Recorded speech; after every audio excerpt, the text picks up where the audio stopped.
All right, I'm going to get started. If you can't hear me for any reason, or you have a question that pops up during the presentation, feel free to pop that into the chat. And we have Laurel from the AGC office who's going to be keeping track of questions so that we make sure we get to them all at the end. My name's Mel. I'm a program manager at Adventures in Good Company.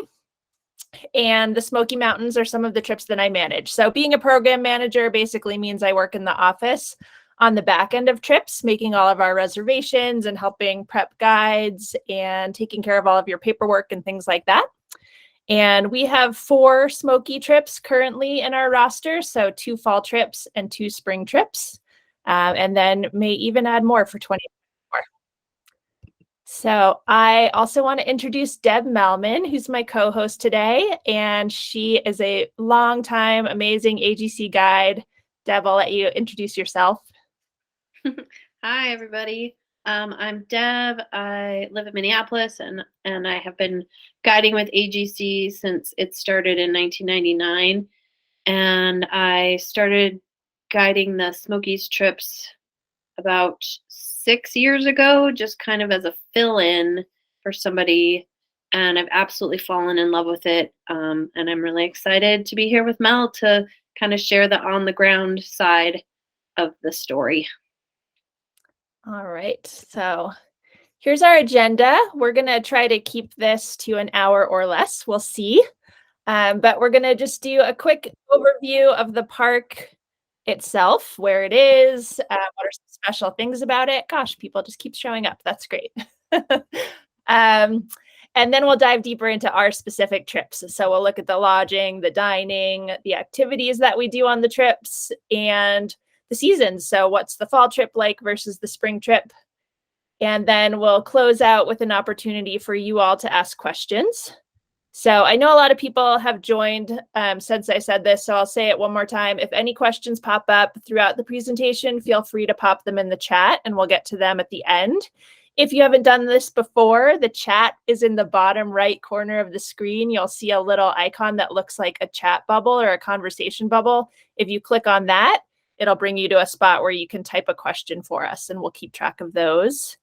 And we also have your screens off and your audio off, but at the end, we'll let everybody come in and say hello for the Q&A section. Okay. All right. So the Smoky Mountains.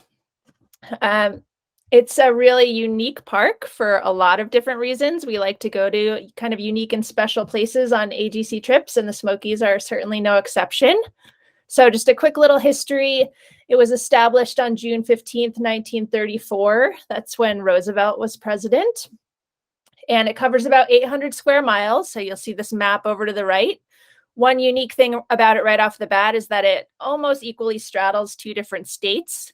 So on this map, the purple is Tennessee and the green is North Carolina. And then you see that yellow dashed line that runs right up the middle. That's the Appalachian Trail kind of running along the mountain ridges of the park. And it has about 150 trails. So lots and lots of trails to choose from. And we certainly have some favorites that we'll talk about, but our guides also have a lot of other trails in their back pockets for different reasons. It's known for a lot of different things. I think the thing that it's most known for is its biodiversity. So it's the most biodiverse park in our country and in the entire park system, which is pretty amazing. And we'll get into the flora and fauna that you might see a little bit. It's also known for waterfalls, old growth forests, and its cultural history. So the way the park formed was also pretty unique. A lot of national parks were formed by land that the government already owned, just these huge swaths of land that didn't have a lot of structures and things like that on it, and then the government turned them into parks.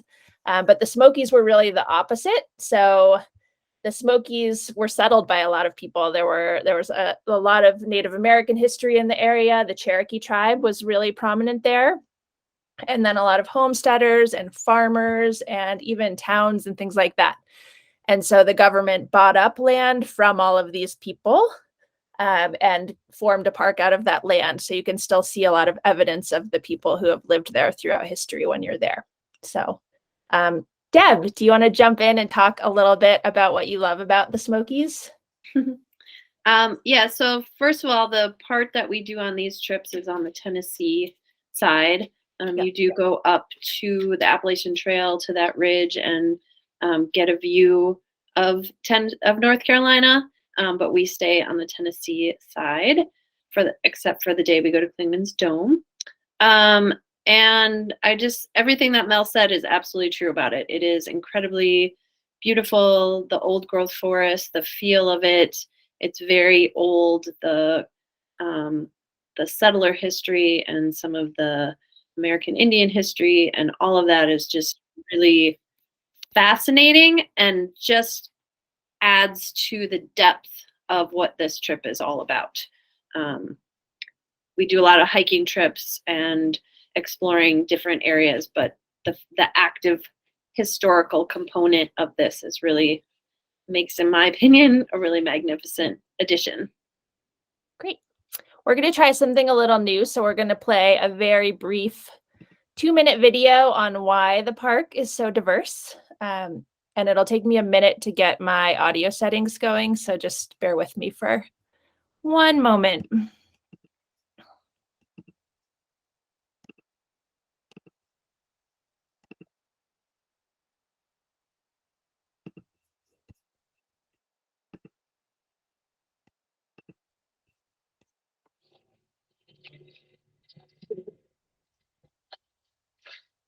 Encompassing over 800 square miles in the southern Appalachian Mountains, no other area of equal size in a temperate climate can match Great Smoky Mountains National Park in number and variety of animals, plants, fungi, and other organisms.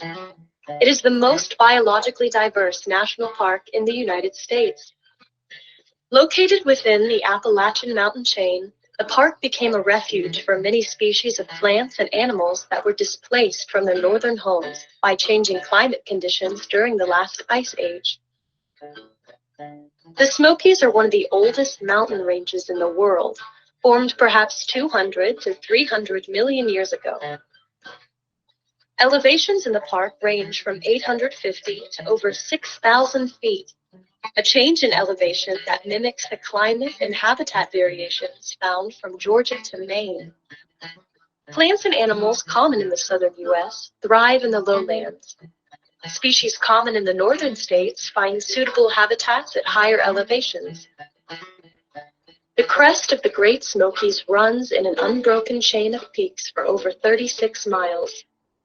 The park's abundant rainfall and high summertime humidity provide excellent growing conditions. Weather and an array of habitat conditions supports a wide range of living things. Over 19,000 species have been documented in the park, including more than 100 species of native trees, over 1,500 flowering plant species, more than 200 species of birds, and over 9,000 different species of insects. All right.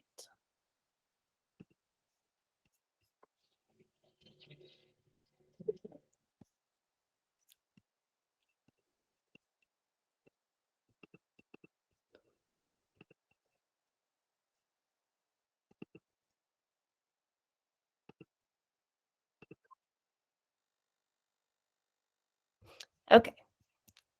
Hopefully everyone can hear me. So now we're going to dive more deeply into our specific trip now that you've got a little overview of the park itself.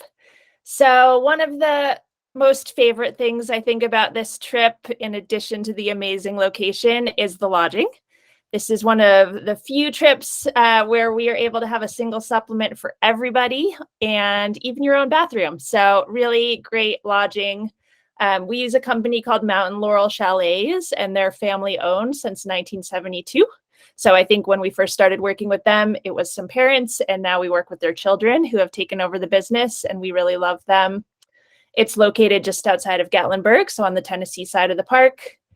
And it has a really beautiful deck. This is a picture, I think, from one of Deb's trips last spring, where there was a participant who knew Tai Chi, and so they talked her into giving a little workshop to everybody.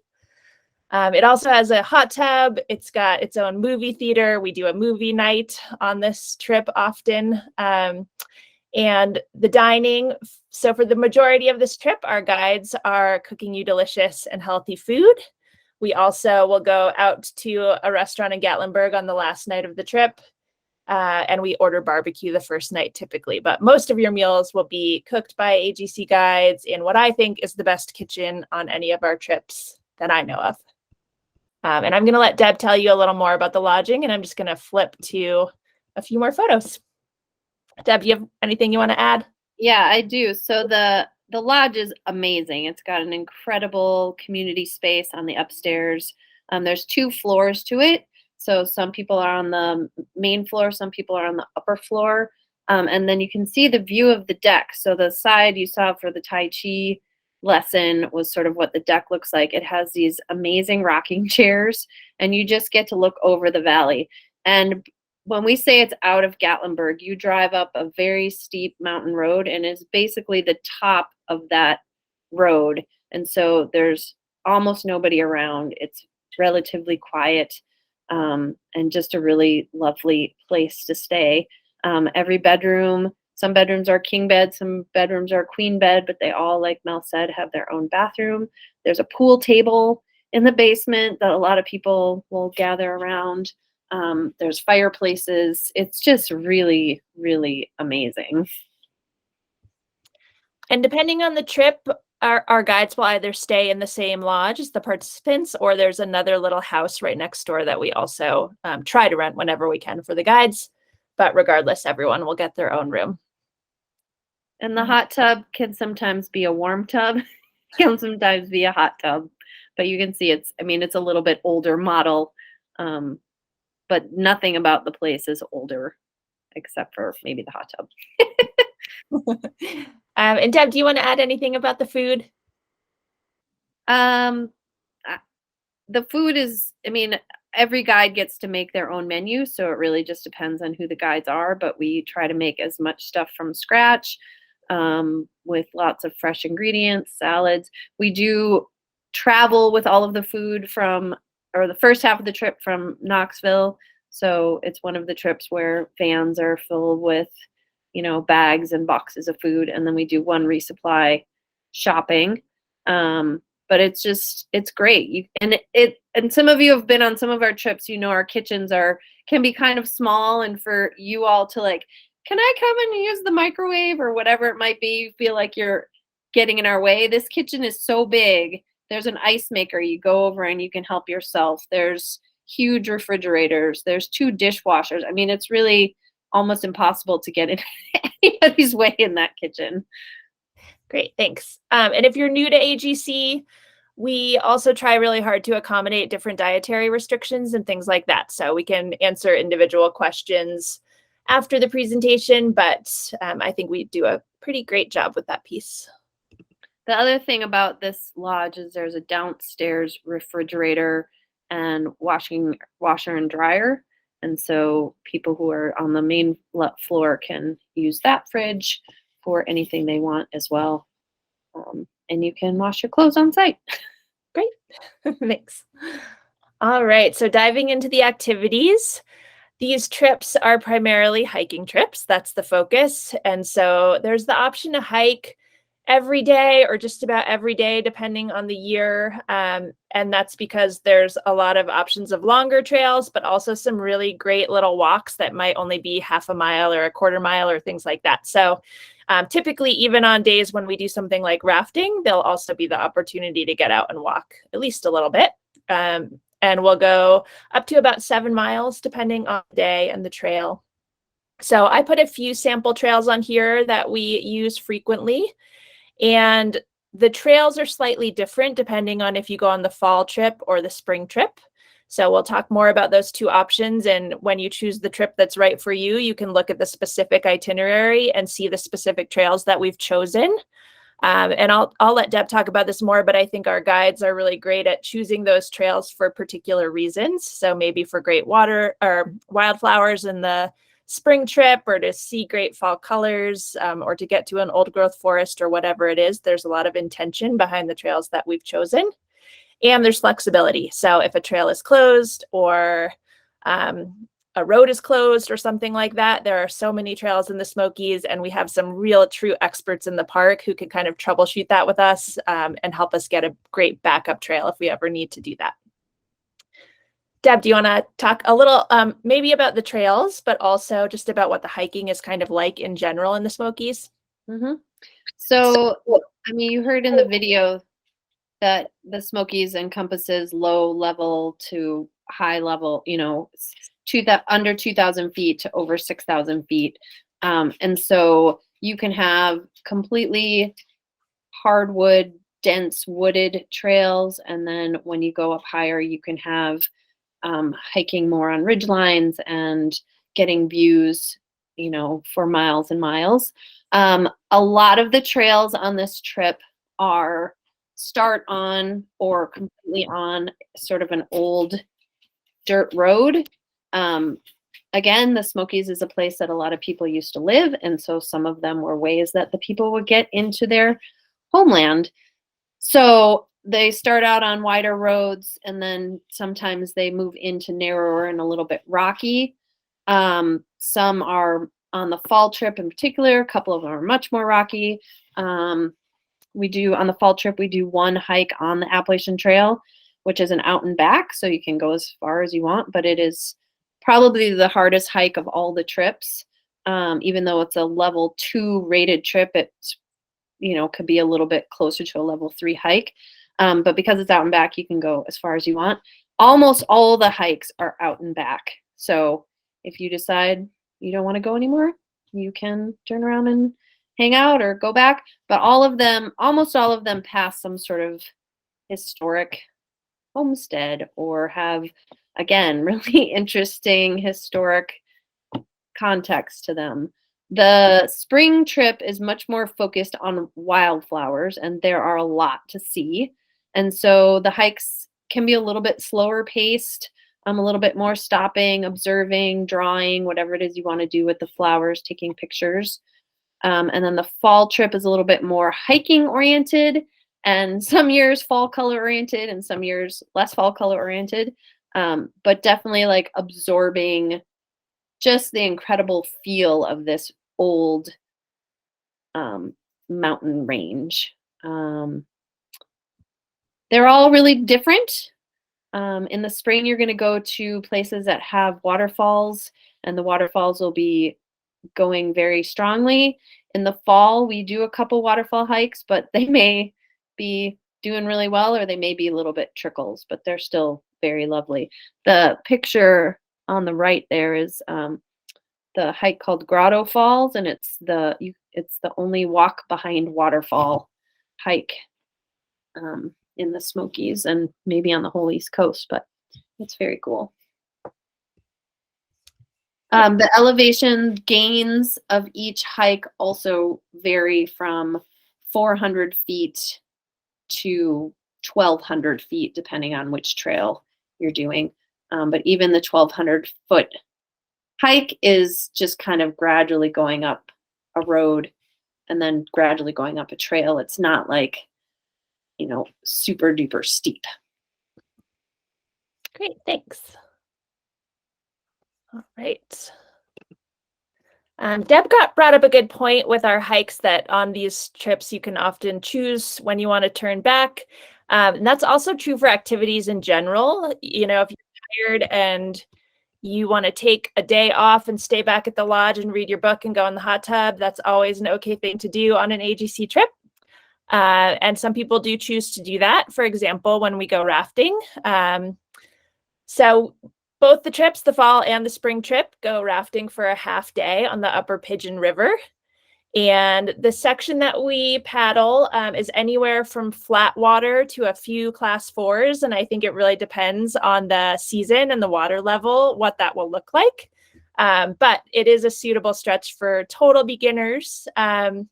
And anyone from 8 to 88 and beyond is welcome to go rafting on this trip. So we really encourage people to stretch their comfort zone and try it. And your guides can talk really like specifically if you have questions about it or if you've never done it before. and it's also optional. I love this picture because I feel like it really shows the full range of how people feel about the rafting day, from like ecstatic joy to maybe a little bit more focused or concerned. But it's been a great stretch of river for us, and we've been using it for a long time. Deb, anything to throw in there about the rafting? It's a dam released river, and so it just really depends seasonally on how much water comes out and what time we can go.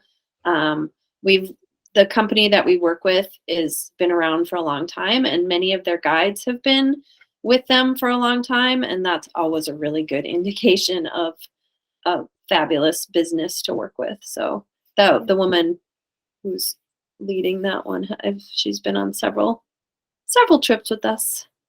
Great. And you can also opt out of rafting. And depending on what it is, it may be simply staying at the lodge. It may be getting to do some other things. And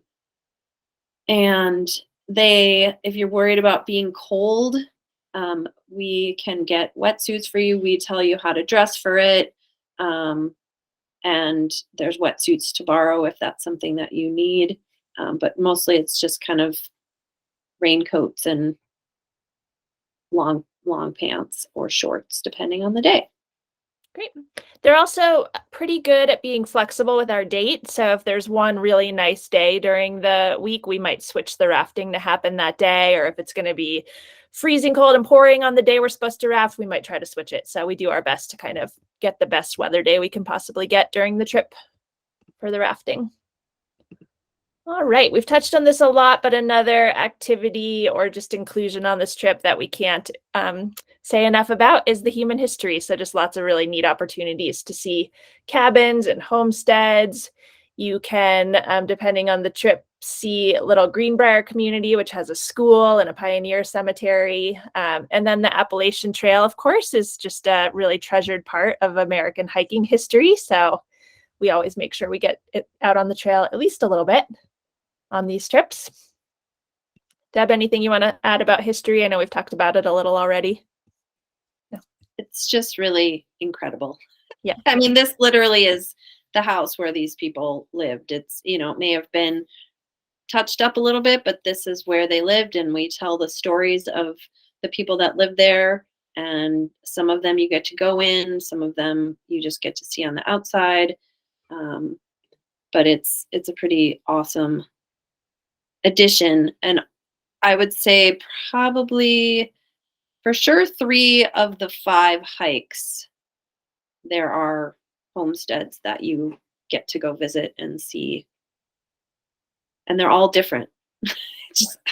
I like history, and I just think history and hiking combined together is really awesome. Yeah. And our guides do a great job, too, of interpreting that history. So you won't just be walking up and seeing, here's a cabin. They'll actually do some research and bring some books so you can read about them, too. And we try to really help make that history come alive for you. All right, fall or spring. So right now we have 2 different itineraries. One's called Wildflowers and Waterfalls, exploring the Great Smokies. That's in the spring. We've got a couple spring photos over here. And then we have Fall in the Great Smokies, which is, of course, in the fall. They're both beautiful. It was hard to even choose photos for this presentation because there's so many gorgeous both fall and spring photos. But, of course, spring is more focused on the wildflowers, and there's more gushing creeks and waterfalls and things like that. And then the fall can be really just stunning with leaves and fall colors.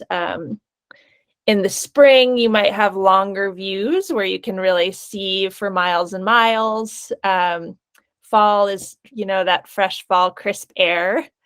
And I think they both have great pieces to both of them. And part of it might just be which schedule works better for you. But Deb, do you want to talk a little more about the differences between fall and spring? The hikes, like I said before, I think the fall trip is a little bit more hiking oriented. You do like the day on the Appalachian Trail is not on the spring trip, but also you wouldn't want to hike on the Appalachian Trail in the spring because there's probably still snow up there. So it's not because it's a harder trip versus the other one, but just because it's good opportunity to get to hike on the AT. Gatlinburg, for whatever you feel about it when you see it, it is definitely a tourist town. They do really actually pretty cute decorations during the different seasons. You can see the two guides they do a lot of Halloween decorating in town in the fall. Lots and lots of wildflowers in the spring. I mean, it's just, some of them, it's not always that big carpet of wildflowers that you're thinking of, like maybe in the Colorado mountains, you think of carpets of wildflowers, but there are a lot of wildflowers. Some years you're stopping and your guide knows where they are and they'll poke around and they'll point them out. And other times you'll get better pictures of little carpets of wildflowers. So it really there's more wildflower interpretation, talking about plants, and then the fall more, I would say a little bit more emphasis on the historical side of things. But they're both great. Great. Or you could do both, I should say too. So you can choose one or the other, or do them both. They're both wonderful. I just chose a few more photos of some of the flora and fauna, and there were lots more to choose from. There's just a lot of unique stuff that you might see on this trip. And I talked about it in the video, but part of it is because the Ice Age didn't come so far south as to get into the Smokies, and then the oceans also didn't come inland enough to get to the Smokies. So it's just been a really untouched ecosystem for a really, really long time, which is why you'll see a lot of unique different things that you might not expect to see there. All right, a note on the trip level, and the fitness. So this trip is a level 2.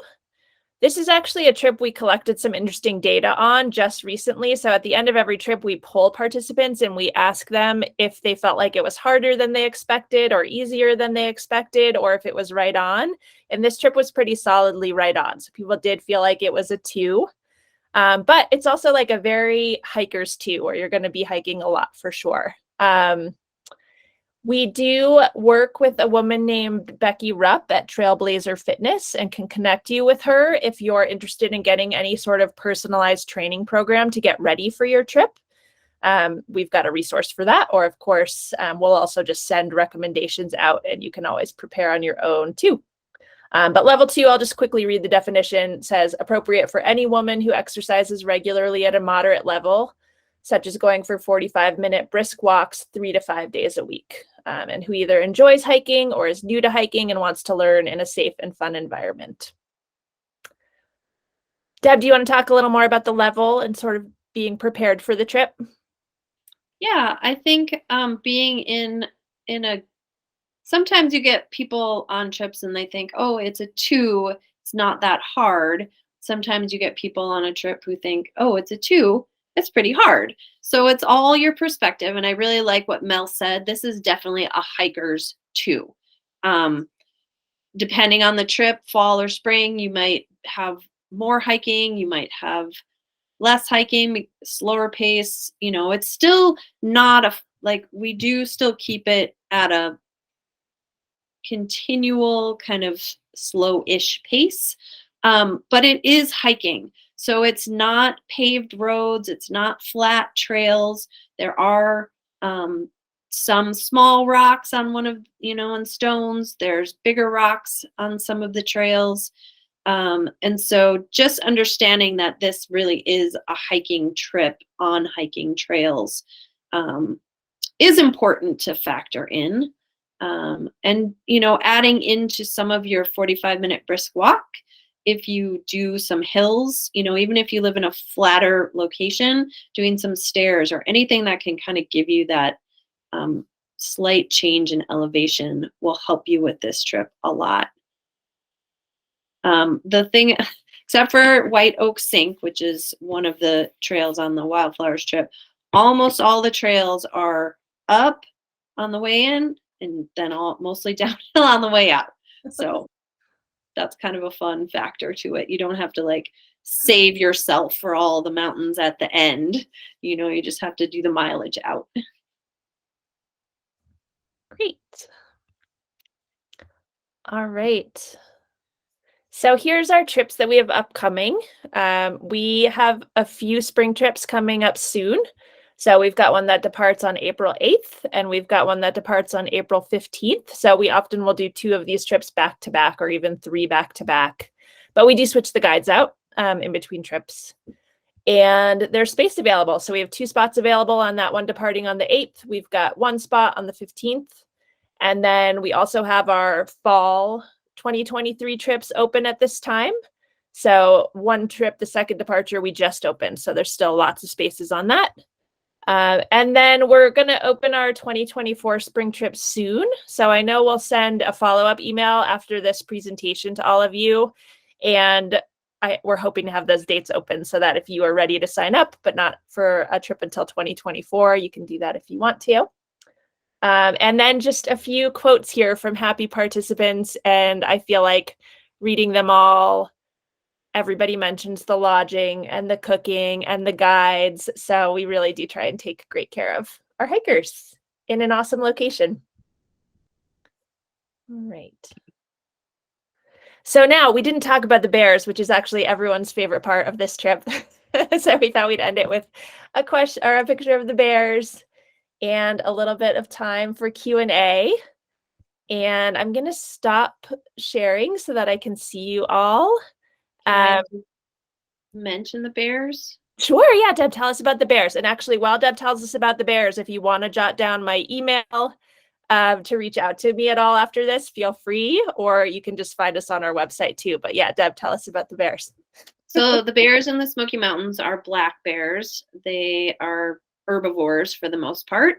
And there's a couple spots in the park where we historically see them hanging out. And there's also sometimes a family of bears that hangs out around the lodging. And so we prep you a lot about bears and bear protocols and sort of how to keep the lodge bear safe. They're not going to hurt you, but they're definitely something to pay attention to. But oftentimes the place we see them the most is walking by the deck, or sometimes we've driven up in the driveway and they're hanging out.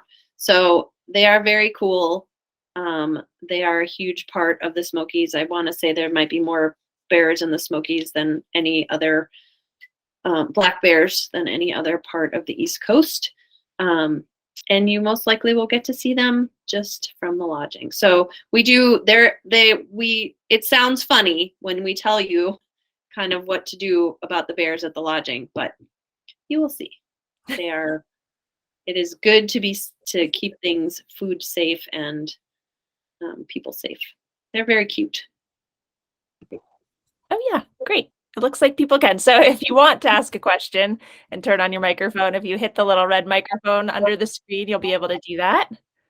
And we have one question in the great list. So the question is, what airport do we fly in and out of? And you will fly into the Knoxville Airport in Knoxville, Tennessee, and out of that airport as well. And part of our pre-trip documentation that you'll get, sorry, I'm just trying to make it so I can see everybody. Part of our pre-trip information that we'll send out will have all of that kind of information. So exactly when you should fly in and out and where and how you'll meet your guides and all of those logistical pieces you'll get well in advance of your trip. Yep. There we go. Now I can see everybody. All right. Anyone else is welcome to ask a question, and you can either turn on your video and raise a hand, or there's a little hand icon. I know we had one hand raised. All right. Or you can type into the chat. Okay, I see Patty. Patty, what's your question? It's wonderful. My question was, will we have to purchase bear spray when we get out there, or? No, you actually don't need bear spray, and the Smoky Mountain Park Rangers discourage people carrying bear spray in the Smokies, because what ends up happening is it ends up hurting you more than it hurts the bears. So it's not a necessary thing. You don't need bear bells. Most of the time they're just off this, you won't see them anywhere near you. Okay. But that's a good question. That is a good question. Yeah. No bear spray. No bear spray. The other thing about bear spray is you also have to, like your question said, like you have to buy it in the state. that Right. you're traveling in. You can't bring it with you, and so they don't even sell it. Mhm. All right. Anybody else? When is the fall trip? There's 2 fall departures right now. Let me see. I just have to look back at that slide. So there's one, they're both in October. So the 2023 trips, there's one that was on October 8th. It's October 8th to 14th. And then there's one that's October 15th to 21st. And we'll send you a follow-up email with links so you can click on, and it'll bring you right to the webpage and show you the dates and all of the information for those trips as well. All right, I see FDDB. Oh, swelling, yeah. Swelling. On the trekking poles, I was told, no way, you cannot bring them on the plane. Should I pack them or should I send them? That is a great question that comes up on almost every AGC trip. And I think a lot of people check them. I have had people mail them on a trip to a destination, so that could be an option. And then sometimes people carry them on. Deb and Laurel, do you have anything else to add about that? That's exactly. I mean, it depends on where you're going. It depends on the airport. It depends on how small your poles collapse. But some people have had success carrying them through carry-on, and other people, and if you're going to try that, just make sure you have enough time to go back and check it if they don't let you through. But I pretty much always check my poles just to be safe. But we've had, it is a question that people ask, and you will get a lot of different answers, but Okay. it really just depends. Gotcha. I've traveled a lot by playing with my poles, and we check them because we've heard too many stories. We've been told it depends on who's checking at the TSA desk, whether or not they're going to check them. And they see them, some see it as a weapon, even if you put walking tips on them. So it just doesn't seem like it's worth the hassle. And sometimes TSA people will see your age and decide they're utilitarian devices. So my husband wears 2 leg braces and knee braces. I'm sure he could get away with carrying his pole. I don't think they'd say a thing, but I don't think I can get away with that. So I got women's length poles, and if you get the ones that have the little clasp rather than the twist, they can come apart in sections without any trouble at all. If you have the twist ones, taking them apart really changes the tension and can be an issue. But the ones that have the clasp, if you get a women's length, they fit in my carry-on size luggage. I do have to put them diagonally. Okay. Or you can get the shock corded ones, and those fold down to like 15 inches. yeah, there's lots of different hiking poles. So Right. Okay. yeah, But that's a whole different conversation. We actually have a lot of information about that in our pre-trip documents too. So in the packing list, there's also there's a second page that's notes on packing, and that often talks a little more about trekking poles. And in the frequently asked questions section of our pre-departure information, we almost always link to a blog that we've written about trekking poles. So that's a good blog. it's a very common question, and we have hopefully a lot of information to help people out with Okay. navigating. Cool. Thank you. Thank you. And I would say totally worth the hassle and having them for the hiking if it's something that's helpful for you. Yeah. This trip they're recommended. They're not required, but most people just really love to have them. I use them pretty much all the time. I already bought them. Yes. So I'm gonna bring them somehow. Thank you, everybody. Sure. Any other questions? No. Okay. I'll give it another minute. I have one comment. Was Sure. the black bear picture? I did your spring trip last year in 2022, and we had the black bear munching on the dogwood blooms right below the deck. That looked like that bear. Might have been that bear. I did try to choose photos from the last 2 years, so they were pretty recent. we But got great pictures of the bear right there below our deck. I will say every group, I think, has very similar photos of really close bears. And I was joking earlier that I could say that we can pretty much guarantee you bear sightings on this trip. Like 99% chance you'll see the bears. Cool. All right. Well, thank you everyone so much for coming. If you do have any further questions, you can call the office and really talk to anyone, but you can ask for me specifically. My name is Mel again, and we will follow up, and we hope to see some of you on our Smokies trips in the future. Can I ask one question? Sure. Before, are the two trips different enough that they would both, I've done the spring one. I was thinking of doing the fall one. Are they sufficiently different? I mean, I know the logic's the same, which is just fine. I would recommend actually looking on the itinerary and seeing, because there's some trails that are the same and then there's some that are different. The rafting's the same. So I think it depends how much you loved your spring trip, because it's never bad to do things twice. Right. And then, just a judgment call when you see which trails would be different. It was a great trip. So. Yeah, and it depends on the year too, whether there's fall colors on the fall trip. There's been a couple years where the timing has changed in the Smokies. The 2 weeks that we have the trips historically are when the fall colors are starting to peak. But the way the weather has shifted, several of the years we've had almost no fall colors. Last year we had the most brilliant fall colors on both trips. It was magnificent. And so that's another difference between them. But just like we can't guarantee the bears, we also can't guarantee fall colors. Thank you. All right. Well, special thanks to Deb Malman for taking time out of her night to come tell us about her experiences there. And thank you to all of you for coming. Have a great night. Thanks.